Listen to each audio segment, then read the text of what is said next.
Welcome to my podcast, asking the question, if not now, when? This is Cindy Brown, and thank you for joining me today. For more information, visit me at ifnotnowwhen.best.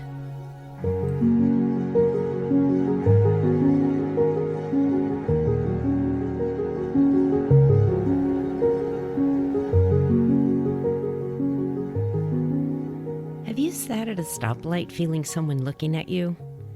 You look at the car next to you and the person's staring at you, and then you kind of awkwardly look away. Or vice versa.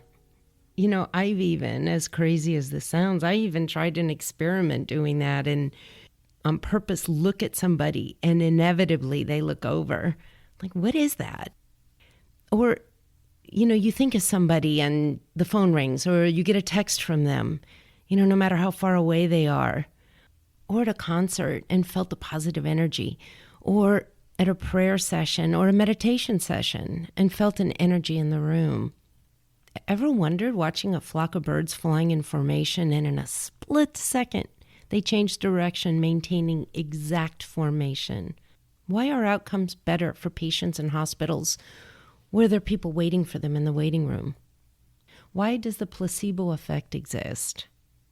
Being aware of this and questioning it was my first step in trying to understand the reason in the energy field that makes all this happen. The law of attraction, like attracts like. You can attract what you want into your life. I think many of us became aware of this concept from the widely popular book and movie, The Secret. The other popular series of books on this topic that I've listened to are the Abraham Hicks publications. You can attract whatever you want into your life. After listening to these books, I was skeptical. I'm the type of person that needs to understand how it works. Like a magic trick, there's something behind it, and I figured that was the case with this as well. You may remember in a previous episode, I talked about reading about the brain, and then after a while, you can't help but read about the mind and how I love the topic of cellular biology. Well, I didn't set out to figure out why the law of attraction works, but with all my listening on these topics, I started putting puzzle pieces together and ended up explaining why the law of attraction works. In this journey, I learned and continue to learn how our thoughts impact us from an atomic and cellular level and how we're all interconnected. I've come to believe there truly is a universal energy. Let's start with thoughts in our cells. So, when I first started reading about this, it was in the context of how to feel better reducing stress, which I really needed to figure out. As I listened, the more I learned about how our thoughts control our body's physiology. Examples of a physical manifestation of a thought are, you're embarrassed and your face turns red. Or you think a sad thought and you get a lump in your throat and tears come out of your eyes. So, our thoughts create a cascade of hormones triggering all these reactions in our body. So then it got me thinking about how on earth I can control my thoughts. Because I want to be healthy and I want to feel good. Thoughts can mess up your day and they can also mess up your overall health. And this relates to my second pillar of good health. Feed your body good thoughts.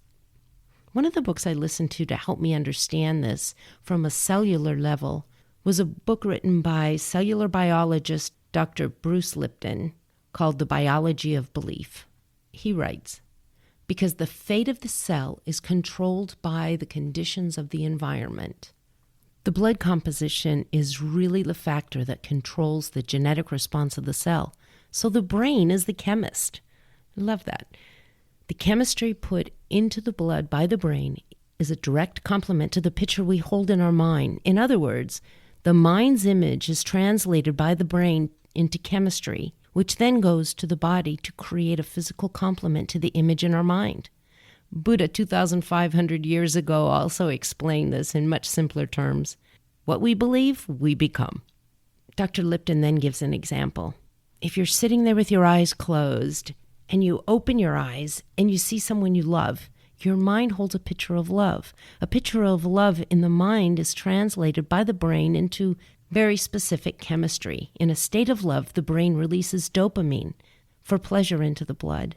The brain releases oxytocin into the blood, which is a chemical that helps us bind to the source of love that we're experiencing. The experience of love also releases another chemical into the growth medium, into the blood, called vasopressin. It helps us become more attractive so that our partner sticks with us even more. I wonder if they sell that in a bottle. Anyway, another important factor released by our brain while receiving love is growth hormone. It influences our growth. So, the perception of love introduces such elements as dopamine, oxytocin, vasopressin, and growth hormone, all of which are chemicals that enhance the vitality and health of our 50 trillion cells. In a state of love, the chemicals released result in health and harmony and a glowing body. People say, "Oh, look, you can see how in love they are. See how they glow." That's a chemical expression of the culture medium, affecting the vitality of the cells. Okay, that's great. So my thoughts trigger a chemical reaction in my body, but that still doesn't completely explain why the law of attraction works. So next I read, you will attract to you whatever you are in harmonious vibration with. That sounded pretty airy-fairy. So then reading about atoms, each part of an atom has an associated charge. Protons carrying positive charges, electrons having negative charges, and neutrons posing a neutral charge. These negatively charged electrons balance the positively charged protons. I learned there's this thing called the electron cloud. This I found fascinating and really was kind of this turning point, kind of connecting the dots regarding thoughts and universal energy. In any case, this electron cloud, or this huge space, I heard it explained that the space between the moving electrons from the nucleus in scale is like a peanut in the middle of a football field, and the electrons bouncing around it from the edges of the football field. So that huge space is pure energy, or in other words, vibration. So electrons in higher energetic atomic states vibrate more quickly, just like sound, at a higher or lower sound frequency. Because an electron is a quantum object with sound wave properties, it must always be vibrating at some frequency. It's all energy at different rates of vibration. Human beings are a vibrating station and vibrate at different frequencies. Understanding the signaling from the brain cells to the body, which triggers a message and a vibration. Sound is pressure waves caused when something's vibrating. Sound frequency is measured in the number of sound vibrations in 1 second and measured in hertz, or cycles per second. Humans can hear frequencies as low as 20 hertz and as high as 20,000 hertz. Sounds and vibrations exist that we can't hear that are below and above that. Sound travels at 343 meters per second in air, but in water, it travels at 1,484 meters per second. This got me thinking, if we're 70% water, vibrations pass through us about 4 times faster than in the outside world. So the significance of that, I'm not quite sure. But is it that we're better conductors of vibration and sound because it goes so much faster in water or inside our bodies? I'm not sure. But I found it very interesting, and especially when they say we are just this walking conductor of vibration. You know, if I could, I'd put that a thinking emoji right here saying, Dr. Masaru Emoto, in the book, The Hidden Message in Water, he talks about vibration, explaining the entire universe is in a state of vibration, and each thing generates its own frequency. When I read this, I thought about the electron cloud and the huge vibrating energy field. He explains there is a universal energy field that connects all life. You know, Albert Einstein wrote, quote, "We are slow sound and light waves, a walking bundle of frequencies tuned to the cosmos," unquote. Dr. Clarisse Chowdhury, MD, wrote in her book, Sound Machine, How to Use the Ancient Science of Sound to Heal the Body and Mind. She explains resonance occurs when one object vibrates at the same natural frequency as the second object, thus forcing the second object to begin to vibrate. She gives the example when one C tuning fork is struck and placed next to another C tuning fork, the second one will begin to vibrate at the same frequency as the first. In doing so, the sound wave from the first tuning fork has imparted some of its energy to the second one. This is also the metaphorical notion behind two people resonating with each other. Love this one. Bob Proctor writes, "We have evolved to be big sound conductors. Our skin, bones, ears, as well as the water that makes up a large part of our body all pick up sound waves. In fact, recent research even shows that we pick up both audible and inaudible sound all the way down to the cellular level." There was a 2015 study published by biomedical engineering researchers from Columbia University building on the groundbreaking discovery that antenna-like structures containing an array of proteins on our cell membranes called primary cilium receive and respond to vibrational energy fields such as sound, light, and radio frequencies. Primary cilia quiver like a tuning fork, and if a vibration in the environment resonates with the receptor's antenna, it alerts the protein's charges, causing the cell to change shape. One of the tenets of Ayurvedic medicine described by Dr. Chowdhury is every organ, every bone, and every cell in the body has its own resonant frequency. Together they make up a composite frequency for the body as if they were playing an instrument that together formed an orchestra. When one organ is out of tune, it affects the whole body. The goal then in sound therapy is to use audible vibrations to bring the body back into harmony and achieve what we call its prime resonance. Another great example she gives of resonance is when two pendulum clocks are next to each other, they often become synchronized. When the pendulum of each clock swings, it transfers a small amount of energy to the other clock. When out of phase, the waves of energy from one clock collide and produce negative feedback in order to assume a more stable relationship. The amount of energy gradually equalizes with the object of greater frequency slowing down and the other speeding up. This is called the law of entrainment. Another great book that helps, in all of these puzzle pieces.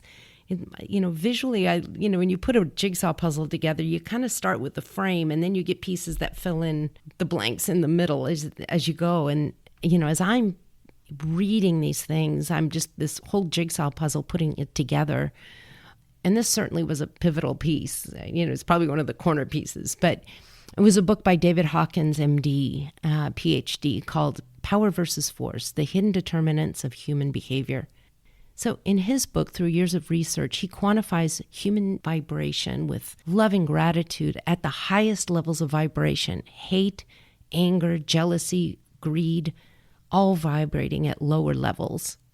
Another example he gives, as it relates to power and force, is Mahatma Gandhi, whose intentions vibrate at a high level of love and compassion, and the British Army vibrating at a very low level with very different emotions, those of greed. Gandhi was powerful and the British Army was forceful. This is an example of the importance of vibration coming from intention. Dr. Hawkins and his team also explored kinesiology and the body's strength and response to different positive and negative emotions. This study had been done over 25 years. Another universal truth, Sir Isaac Newton: for every action, there is an equal and opposite reaction. Theologians would say, treat others the way you want to be treated. This universal truth is consistent with vibration resonance, and it's something I've chose to live my life by. And it might be that I'm selfish because I want to control my environment, but I keep love, knowing that it vibrates at a very high frequency, as the basis for all my intentions, decisions, and how I treat all that I encounter. And this way, you can call me a control freak, maybe, but this way I control my environment and how I experience the world. Because of equal and opposite reaction, the law of vibration is one of the basic laws of the universe. It proves that everything moves, nothing rests, like the atom. It's constantly vibrating. So by choosing to navigate through the world this way, I somewhat control my environment, because not only is it courtesy, I guess I would say, where if I'm kind to others, they're naturally going to be kind to me, but I think it's more than that. I think it's also a physical thing. There is that vibration, and people feel that. Another universal truth is energy is never created or destroyed. It just transmutes itself. So it becomes a higher or lower frequency. So an example of moving a low vibrating level of fear, we can move that to a high vibrating level of enthusiasm. By the way, Eckhart Tolle in his book, A New Earth, talks about enthusiasm and how it vibrates at a high frequency. So if I'm feeling worried or fearful, I don't ignore that emotion, but I acknowledge it. But then I kind of peel it back to clearly understand what is it that I'm afraid of, or what is it that's making me feel this sense of worry. And as crazy as it sounds, but then I choose to see the situation in a different light, seeing the opportunity, moving to excitement and then enthusiasm. It is a conscious effort, but it serves me that way. If I do that, then I'm in control. If I'm in fear, it controls me, and I'm not able to think that well. In a state of fear and worry, this is a physical thing, but again, it triggers those fight and flight hormones, which then we're not thinking as clearly. And I'm sure we've all had that where we're nervous, we're upset, and we just can't seem to find the answer. But if we go take a run, or if we're taking a shower, or we're in a different state of mind, we're calmer and the answer comes to us. So when I'm not in a state of fear and turn that energy into a higher vibration, not only do I feel better, my body is out of stress mode and I can be creative, innovative, resourceful, spontaneous, and good happens. That doesn't happen when I'm in a lower vibrational state. And here's a current example. I'm on furlough. I'm not sure when or even if I'm going to be able to go back to work. Of course, getting that news was scary. I'm a single mom, younger son in college. So first I did the work around finances, shedding all the unnecessary expenses, and made all the financial arrangements possible to relieve that financial stress. Then I chose to look at this time as a gift and never say, I'm trapped in my house without a job, but rather I get to stay home and create because I have no other obligations to interrupt my creative thought. Words matter in the way we describe things and think about things. So when worrisome thoughts pop up in my mind, I try and catch myself before I go too far down that hallway and put that minivan of thought into reverse. Quoting Michael Beckwith, who I absolutely love, quote, "Worry is emotionally rehearsing the very things we don't want to experience," unquote. And, in our minds, you've heard this over and over, but our minds sometimes, or most of the time, can't tell the difference if it's really happening or we're just thinking about it. That emotional reaction happens each time we think about it. Then going back to Bruce Lipton's The Chemist, or our brain releases chemicals, creating a negative mental state, triggering a physical reaction and vibration. And here's the thing. What you're fearful about may or may not happen, or whether you worry about it or not isn't going to change the situation. All you can do is change your thought about the situation, creating a high frequency vibration that will serve you. Change your self-talk to, I'm going to be okay. This situation is going to be okay. I'm going to do this. I'm going to get through this. Actually, I'm going to grow from this. One of my favorite expressions that I had mentioned was, some of the best gifts in life are wrapped in sandpaper. So right now it's sandpaper, knowing that I'm going to come out a lot stronger on the other end, which is, again, energizing and positive. You can say, I'm going to become a better individual because of this. Those are all empowering thoughts. As I think I've said before, and during my morning ritual, I start by reading positive affirmations, filling my body and giving energy to what I want, not what I don't want. Also, just as a side note, this is where my 5 pillars of good health, being interconnected, is so relevant. Feeding your mind good thoughts is important, but what also helps is making sure that you exercise. That reduces stress, eating good food. If you're not eating good food, that's not going to make you feel good. Human connection, good sleep, all of those things work so well in concert to help you with your mental state. So when I put all these pieces together, all these things that I've learned, our thoughts trigger chemical reactions in our body, and with the electron cloud, we're just all one big energy field, and that energy behaves like sound waves vibrating at high and low frequencies, and at frequencies we can't even hear, and how Ayurvedic medicine uses vibration to bring our body in harmony. In many religious and spiritual traditions, singing and chanting, creating resonance, all made sense to me. You layer that with life synchronicities, coincidences, feeling the good and bad vibes of people, all helped me confirm in my mind that the law of attraction, or law of vibration, is real. With this evidence, I've come to believe the vibration you're in is what you will attract onto your life. Like entrainment that Dr. Chowdhury described, there are laws that govern our being and our universe. And being in harmony with the laws of nature has created a natural flow in my life.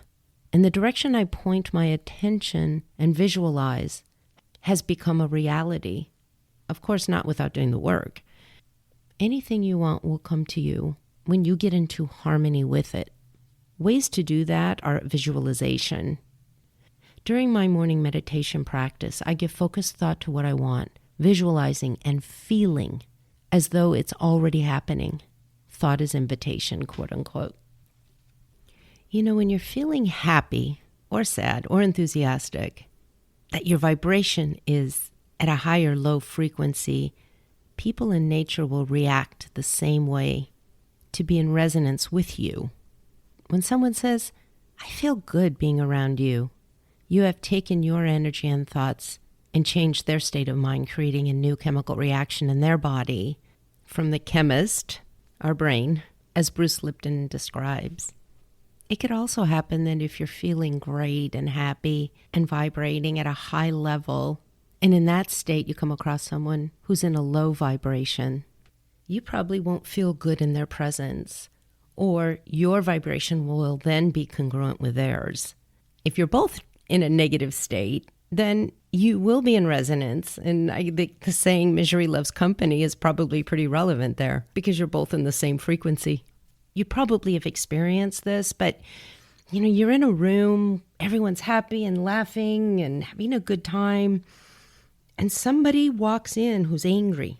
You don't have to say anything, but you just feel the vibration. We use the expression, he's got bad vibes. It's a thing, it's real, and you feel that. So circling back, because we naturally try to be congruent with our surroundings, that can impact us.